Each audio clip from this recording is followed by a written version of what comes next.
Yes, let's talk about this. In my last video, the part 5 of the Pedro Pascal Protective Factor series, I was talking about his physical touch. And we were looking at it through the lens of how touch is a protective factor. But so many lovely people were quick to point out that they believe there's a cultural influence, which 100% there is. In fact, I spoke on this and how trauma influences touch when I originally made the video, but it was like 10 minutes long, so I had to cut a whole bunch out. But I want to speak on this because I think it's really important. I'm also going to do another video on how trauma influences touch too.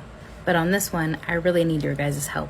For anybody who is Latin American, was raised in that area, or in a culture that is more physically affectionate than like what we see here in the States, I'd really love for you to weigh in on how this being a cultural norm has influenced you. Now, I haven't done the research, but my guess would be that cultures that are more physically affectionate, particularly those that encourage men to be physically affectionate, probably have better protective factors and maybe better mental health, because touch is just really that important.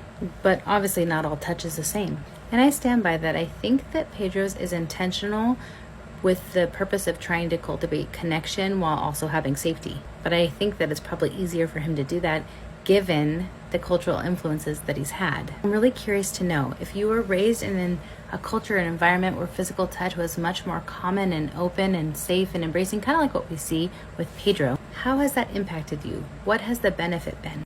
Are you more physically affectionate yourself? Do you feel safer with touch? With not all touch being the same and some touch being unsafe, how do you navigate that in those cultures? Personally, I think most of us here in America are physically affectionately starved, especially after the pandemic. And that's why we see so many people thirsting over how Pedro is physically affectionate with people. We just long for someone to be like that with us. And I can't imagine how wonderful it would be to be a part of a culture that embraces that and experiences that regularly. So please let me know your thoughts. I am super interested to hear.